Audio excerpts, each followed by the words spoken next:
शहीदों की चिताओं पर लगेंगे हर बरस मेले, वतन पर मिटने वालों का यही बाकी निशा होगा। बिल्कुल सही बात है, क्योंकि आज इन शहीदों से प्रेरणा लेने के लिए जहां इस जगह पर मौजूद हूं मैं, यहां हजारों की तादाद में लोग रोज आते हैं। स्वागत है आप सभी का डीडी न्यूज पर। एक भारत श्रेष्ठ भारत के इस अंक में मैं हूं आपके साथ मनीष बाजपेयी, और आज जिस जगह पर मैं मौजूद हूं वो किसी देवालय से, किसी मंदिर से कम नहीं है। मैं हूं जलियांवाला बाग। आपको समझ में आ गया होगा कि आखिरकार अब हम क्या बात करने वाले हैं। एक भारत श्रेष्ठ भारत।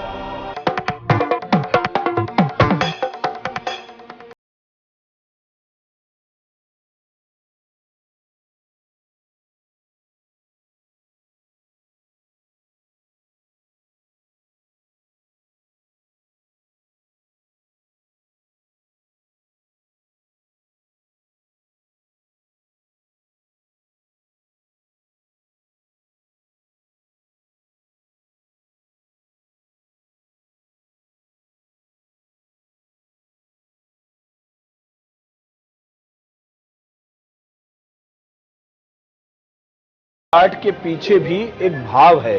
ये बच्चा खुश है। बैसाखी का वक्त था, 13 अप्रैल 1919। सोचिए जरा, इस बच्चे के जहन में कितनी खुशी रही होगी। वो जो कहते हैं ना, हाथों में गांव में जो फिरकी लेके और जो हवा से चलती है, ये वो फिरकी दिखाई गई है। अपने पिताजी के साथ में कुछ साथी लोग हैं, कुछ रिश्तेदार हैं, आस पड़ोस के लोग हैं। कुल मिलाके जो अमृतसर के स्थानीय लोग थे वो जुट रहे थे, वो जा रहे थे। ये पूरी की पूरी इस रास्ते में ये पूरा दिखाया गया है किस तरीके से बुजुर्ग भी हैं, हिंदू हैं, मुसलमान हैं, कोई धर्म अलग नहीं है, धर्म का कोई भेद नहीं है। बच्चे भी हैं, बूढ़े भी हैं, नौजवान भी हैं, नवयुवती भी हैं। हर कोई जा रहा था जलियांवाला बाग में 13 अप्रैल 1919 को। लेकिन ये नहीं पता था कि नियत ने क्या तय कर रखा है। शाम का वक्त हो रहा था और जैसे ही जलियांवाला बाग में सभा शुरू होती है और जनरल उडायर को पता चलता है, वो अपने 90 पुलिसकर्मियों के साथ आ जाता है। ये रास्ता तंग है। हो सकता है कि आपको ये कोई गलियारा नजर आ रहा हो, आपको ये कोई बीथिका यानी गैलरी नजर आ रही हो जहां पे दोनों तरफ आप म्यूरल आर्ट्स देख सकते हैं, लेकिन ऐसा नहीं है। यही एकमात्र रास्ता था जलियांवाला बाग में जाने के लिए, और इसी एकमात्र रास्ते से ही हजारों की तादाद में, 15 से 20 हजार की तादाद बताई जाती है कि इस जो सभा हो रही थी 13 अप्रैल को, बैसाखी वाले दिन, वहां 15 से 20 हजार लोग मौजूद थे। और इसी रास्ते को फिर बाद में जनरल उडायर ने ब्लॉक कर दिया, यानी कि यहां से गाड़ियां उससे बाहर छोड़ी और लगभग 90 पुलिसकर्मी यहां पर अंदर पहुंचते हैं और वो गोली चलाने का आदेश दे देता है। और यहां पर जो ऑफिशियल फिगर अंग्रेजों ने दी उनके मुताबिक 350 थी, 340, लेकिन अनऑफिशियल सोर्सेस के मुताबिक ये फिगर लगभग 1500 थी। आप सोचिए तो सही, क्या कुछ बीत रही होगी बच्चों पर, क्या कुछ बीत रही होगी अपने सामने अपनों को मरता हुआ देखने पर। जरा सोच के देखिए, आपके रोंगटे खड़े हो जाएंगे। ऐसे तमाम स्थितियों और परिस्थितियों से हमारा देश गुजरा है, हमारे लोग गुजरे, तब जाके हमें आजादी मिली है। और जब हम आजादी की बात करते तो ये महज कोई पिकनिक स्थान नहीं है कि लोग आएं और यहां पर सेल्फी खिंचाएं और चले जाएं, बल्कि ये एक ऐसा पवित्र और पूजनीय स्थान है कि लोग उस भाव को समझें कि आखिरकार कैसे हमारे देश के शहीदों ने शहादत दी। ये है जलियांवाला बाग।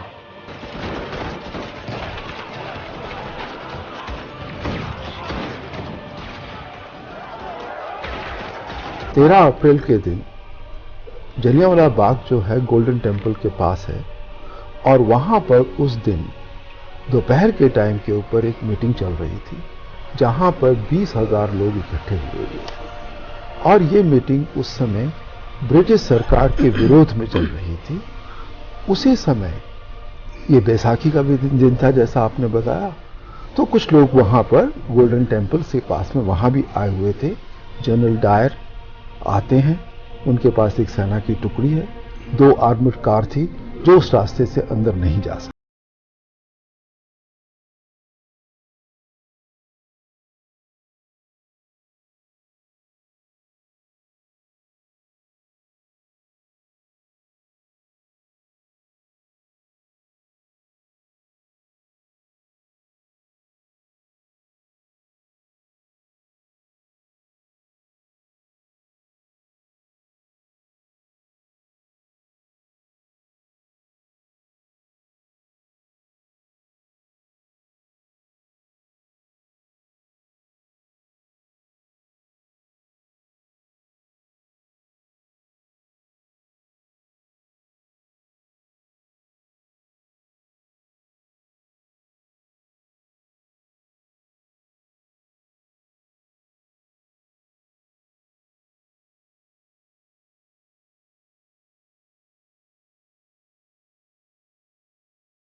लोग शहीद हो गए थे, इंक्लूडिंग माई ग्रेट ग्रैंडफादर। मेरे परदादा जी भी उस हत्याकांड में शहीद हो गए थे, 35 साल के थे। लेकिन वैसे 1500 से ज़्यादा लोगों के शहीद होने का अनुमान लगाया जाता है। अभी आप बाईं साइड मेरी बाईं ओर देखोगे कि वेल भी आएगा, कुआं भी आएगा। ग्राउंड लेवल पे था, ग्राउंड लेवल माने जमीन की सतह के बराबर, और पानी भरा था। गोलीबारी से बचने के लिए लोगों ने उसमें जम कर कूद गए। बंदे के मन में रहता है ना, शायद मैं बाद में बाहर वापस आ जाऊं, लेकिन एक के ऊपर एक कूदता गया। 120 लोगों ने जम करी, तो 120 की ही लाशें उसमें से निकाली गई, कोई भी जिंदा नहीं बचा।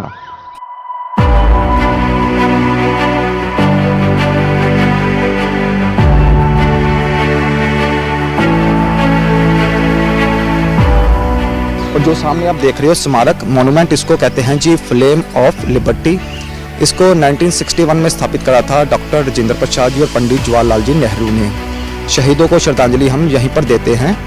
फ्लेम ऑफ लिबर्टी इसका नाम है, और फ्लेम की तरह इसको डिज़ाइन करा गया है। आप देखोगे तो इंग्लैंड के भूतपूर्व प्रधानमंत्री डेविड कैमरून जी भी आए थे, घुटनों के बल झुके थे, और विजिटर बुक में कमेंट भी करके गए थे, it was very shameful event, कि ये काफ़ी शर्मनाक घटना थी।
तो ये एम्प्टी प्लॉट था, और कुआं भी ग्राउंड लेवल पे था। और जैसा कि आपने बताया और हमने भी बताया कि 303 की राइफल थी, तो गोली आसानी से अंदर आ गई। जहाँ पे हिट हुई, हो सकता है कि मिस भी हो गई हो, और हो भी सकता है बंदे को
तुरंत हाजिर होते हैं इस ब्रेक के बाद। जल्लियां वाले बाग दा साका सुनिया कह न जावे, जल्लियां वाले बाग दा साका सुनिया कहा ना जावे 100 वरियां तो जख्म ने अड्डे रह दर्द सतावे जल्लियां वाले बाग दा साका सुनिया कहा ना जावे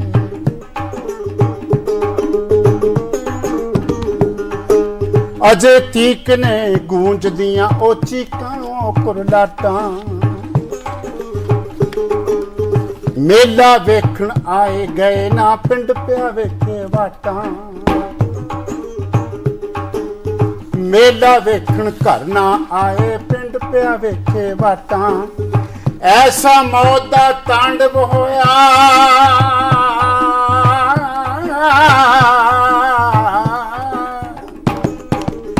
ऐसा मौत ने तांडव कीता कोई बच ना पाए 100 वरियां तो जख्म ने अल्ले रह दर्द सताए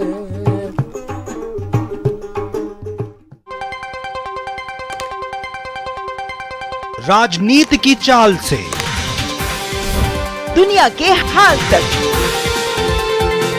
खेल के मैदान से किसान के खलियान तक, दिन भर की हर छोटी बड़ी खबर को समेटे खबर के हर किरदार को दिखाते हैं हम। डीडी न्यूज का प्राइम टाइम शो, सटीक और भरोसेमंद खबरें, खबर ही नहीं खबर का विश्लेषण भी, नए तेवर, नए कलेवर, नई धार और नई रफ्तार के साथ देखिए न्यूज नाइट हर रात 8 बजे सिर्फ डीडी न्यूज पर।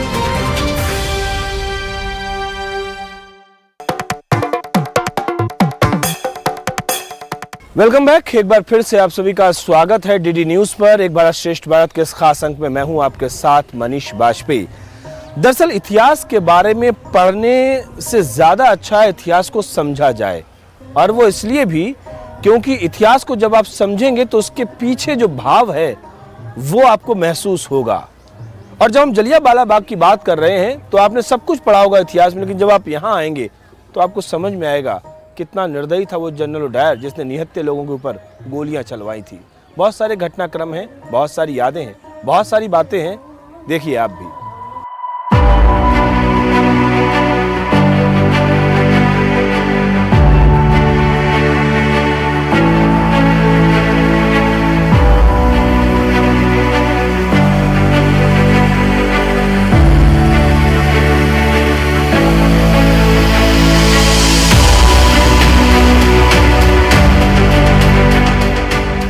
इस पूरे के पूरे कार्यक्रम में जैसे एक शख्स का नाम बार बार आ रहा है, जो गवाह भी था, प्रत्यक्षदर्शी भी था, जिसने इस पूरे लौह मर्शक कांड, इस बड़े घृणित कांड का बदला भी लिया था, शहीद ऊधम सिंह।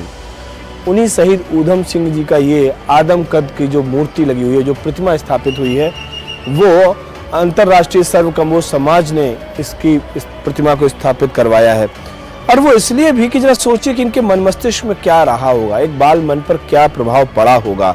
ये सारी चीजें सोचने और समझने की हैं। जितना मैं अपने शब्दों में बोल रहा हूँ, मैं ये सोच के चल रहा हूँ कि कहीं उससे ज्यादा भाव के रूप में आप उसे उतार पा रहे होंगे। दीपक जी लगातार हमारे साथ मौजूद हैं, इस पूरे जलियांवाला बाग के बारे में ये हमें जानकारी दे रहे हैं। देखिए, मूर्ति को इस रूप से बनाया गया कि हाथ में आप मिट्टी देख रहे हो, इनके जो ऐसे इन्होंने हाथ करा है, वो ना सुगंध ले रहे हैं कि इस हत्याकांड के लिए जो भी व्यक्ति जिम्मेदार है उसको मैं एक दिन गोली से उड़ाऊंगा।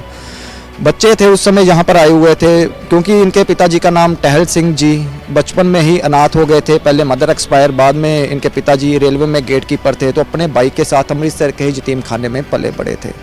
जिस समय हत्याकांड हुआ, ये पानी की सेवा कर रहे थे। पानी की सेवा समझते हो, जिसको लोगों को जल पिलाना, क्योंकि गर्मी का मौसम था, बैसाखी का फेस्टिवल, ऊपर से रोलेट एक्ट की मीटिंग, भीड़ भी काफ़ी ज़्यादा थी, तो बच गए थे। लेकिन 21 साल मन में बदला लिया, रखा बद में, तो 21 साल के बाद बदला लिया। काफ़ी बड़ी बात है। तो इनका अंतिम वर्ड यही थे कि अब मैं चैन की नींद, चाहे मुझे फांसी हो जाए, अब मैं चैन की नींद सो सकता हूँ। 21 सालों से मैं चैन की नींद नहीं सो पाया। वाकई ये बड़ी बात है, और इस बात को मैं इसलिए कह रहा हूं कि इन बातों को समझना बहुत जरूरी है। और जो भी लोग इस कार्यक्रम को देख रहे हैं, वो महज एक कार्यक्रम के दृष्टिकोण से इस कार्यक्रम को ना देखें, बल्कि इस कार्यक्रम के पीछे जो भाव है, जो भावना निहित है। आखिरकार 21 साल तक एक लड़का अपने मन में उस बात को रखे हुए रहा और उसने 21 साल के बाद बदला लिया और फांसी पर चढ़ने से पहले उन्होंने कह दिया कि वाकई अब मुझे कोई गम नहीं, क्योंकि मैं अब चैन से जा सकता हूँ इस दुनिया से। ऐसे लोग बहुत बिरले होते हैं और ऐसे लोग बहुत कम होते हैं, और ये खुशनसीबी है हमारी कि ऐसे लोग हमारे बीच में हुए हैं, हमारी इस धरा पे हुए हैं, और ऐसे लोगों की वजह से ही हमें आज़ादी मिली है। चलिए कुछ और देखते हैं। एक्चुअली ये पहले मतलब बहुत साल पहले एक अपना सोशल फंक्शन जैसे बोल सकते हैं कि उसमें शहीद हुआ था। तो जलियांवाला बाग हत्याकांड कैसे हुआ था, हमें लोग पढ़ाई में आ रहा है कि सोशल्स में कैसे रहते हैं, सब लोग शहीद होते हैं तो उनके टाइम उन लोगों पे कैसी बीतती होंगी, वो देश के लिए कैसे बलिदान दे रहे हैं, वो एक हमारा इंस्पायरेशन के लिए है। तो हमें थोड़ा उसमें इंटरेस्ट भी रहता है कि हमारी हिस्ट्री कैसे पास्ट में हुई है, तो वो देखने के लिए हम लोग यहाँ आए। एक्चुअली मैं यहाँ पर इसलिए आया हूँ क्योंकि आज की जनरेशन में लोग क्या चाहते हैं कि भाई हम लोग शिमला जाए, मनाली जाए, लेकिन ये नहीं जानते लोग कि भाई ये ऐसी जगह पे आना चाहिए कि जिसने बलिदान दिया है उसके लिए श्रद्धांजलि देनी चाहिए हम लोगों ने। तो ऐसी प्लेस पे आके हम युवाओं को भी बोलता हूँ कि ऐसी प्लेस पे आओ और हम जो शहीद हुए उसको श्रद्धांजलि भी देनी चाहिए। हमारी फ़र्ज़ बनती है, ऐसे हम इंडियन नागरिक है तो हमारी फ़र्ज़ बनती है कि भाई हम ऐसी जगह पे आए और जो भी लोग मरे हुए कि उसको भी श्रद्धांजलि दे कि उसकी आत्मा को शांति मिले। बचपन में हमेशा हमने हिस्ट्री बुक्स इतिहास में पढ़ा था, इस जगह के बारे में सुना था, तो सुनने में जितना हमें फ़ील होता है वो फ़ील हमारे लिए काफ़ी नहीं थी। यहाँ पे आके हमें फ़ील करना था कि जिन लोगों ने अपनी जान दी इस देश के लिए, तो वो यहाँ पे आके जो फ़ील हमें मिली वो पढ़ के या सुन के नहीं मिलती, इसलिए हमें यहाँ आए।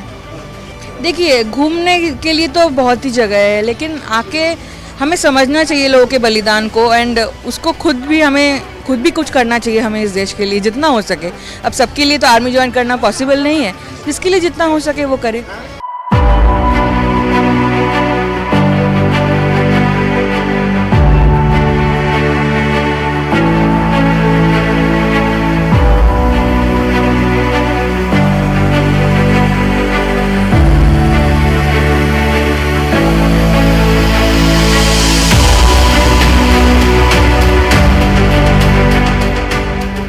अभी जो आप देख रहे थे, अभी हम दीपक जी के साथ में, ये हमारे साथ लगातार मौजूद है। ये जो पीछे आप कुआं देख रहे हैं, लोग झांक के देख रहे हैं। चूंकि ये सिक्योरिटी के रीजन से इसको पूरा बंद किया गया है तो इसलिए हम अंदर उसमें नहीं जा सकते हैं, लेकिन ये वो कुआं है जो ऐतिहासिक कुआं कह सकते हैं। और इस ऐतिहासिक कुएं में जिस समय गोलीकांड हुआ था उस समय यहाँ पर लोगों ने कूद के अपने आप को बचाने की कोशिश की, लेकिन अफसोस की बात है कि वो अपने आप को बचा नहीं सके।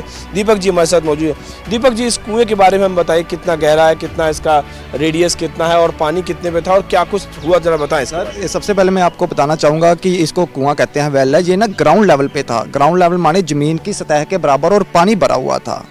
जैसे ज़मीन की सतह समझ तो जैसे खड्डा वगैरह रहता है, तो गोलीबारी से बचने के लिए लोगों ने इसमें जंप करी। जैसे एक बंदे के मन में रहता है कि मैं इसमें कूद जाऊँ और बाद में बाहर वापस आ जाऊंगा, लेकिन एक के ऊपर एक कूदते गए तो 120 लोगों ने जंप करी, तो 120 की ही डेड बॉडी जिसमें से निकाली गई। डूबने के कारण कोई भी जिंदा नहीं बचा। अब देखिए इसमें उस समय तो पानी था, लेकिन अभी आपने अंदर जा के देखा इसमें पानी नहीं है, क्योंकि पानी का एक्चुअल लेवल तो वैसे ही काफ़ी नीचे हो चुका हुआ है। तो इसमें यहाँ पे ये भी कह सकता हूँ कि चूंकि वक्त के कालखंड में ग्राउंड लेवल का जो वाटर है, पानी है, वो नीचे जाता रहा और अब ये प्रयोग में नहीं लिया जाता है। तो किसी भी कुएं को अगर हमें प्रयोग में लेना है तो लगातार नीचे सफाई होती रहनी चाहिए। उसके जो स्रोत है पानी के उनको हम खोलते रहते हैं, लेकिन यहाँ पर ऐसा नहीं हुआ। ये कुआं सिर्फ इसलिए है क्योंकि ये हमें हमेशा याद दिलाता रहे उस क्रूएलिटी की, उस निर्दयता की, उस अमानवीय घटना की जो कि 13 अप्रैल 1919 को घटित हुई थी इस जलियांवाला बाग में। और यही वो कुआं है जिसमें लोग कूद कर अपनी जान बचाना चाहते थे, लेकिन अफसोस कि वो अपनी जान बचा नहीं सके। दीपक जी, हम लोग कहीं और चलते हैं और आगे चल कर इसमें देखा है कि जो कुआं है, आप लोगों ने सुना होगा कि प्यासे की प्यास बुझाता है, लेकिन 13 अप्रैल 1919 वाले दिन इस कुएं ने शैतान की प्यास बुझाई थी। हाँ बिल्कुल, ये बात हम कह सकते हैं, बिल्कुल सही बात है, क्योंकि 120 लोग इसी कुएं के अंदर दफन हो गए, हम कह सकते हैं। लेकिन फिर भी हम शायद तकलीफ होती है इन सब बातों को याद करने के लिए। हम आगे चलते हैं और आगे कल के हम कुछ देखते हैं। ठीक।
पूरे जलियांवाला बाग में अलग अलग जगहों को देखते हुए, आपको बताते हुए, समझाते हुए, इस समय में जलियांवाले बाग के बाहर जो एक उसका पोर्शन है वहाँ पर मैं आके बैठ गया हूँ। इस पूरे कार्यक्रम को मैंने किया और यकीन मानिए कि एक एक चीज़ को देखते हुए, समझते हुए, न जाने कितने एहसास, न जाने कितनी बातें, न जाने कितनी संस्मरण जो पड़ी हुई थी, जिनको लोगों ने सुनाया था, जो सुनी हुई थी, उनसे रूबरू हुआ। और जब यहाँ पे आया तो मैंने उन चीज़ों को महसूस किया। एक विनम्र निवेदन आप सभी से, आप जितने भी जगह पर आप जाते हो, जहाँ कहीं भी जाते हो, तमाम पिकनिक मनाने के लिए जाते हो, लेकिन आप अपने बच्चों के लिए, अपने लिए एक बार जलियांवाला बाग आइए ज़रूर, देखिए ज़रूर, महसूस करिए उस शिद्दत से, जिस शिद्दत से हमारे देश के शहीदों ने इस देश को आज़ाद करवाया। और इसीलिए ये प्रार्थना आप सभी से, हमारी तरफ से। एक भारत श्रेष्ठ भारत के इस कार्यक्रम में फिलहाल इतना ही, दीजिए मुझे इजाजत, लेकिन इस वायदे के साथ कि फिर होगी आपसे मुलाकात। तब तक के लिए नमस्कार।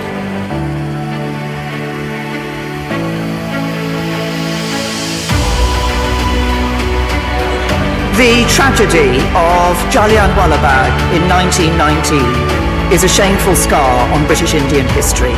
We deeply regret what happened and the suffering caused.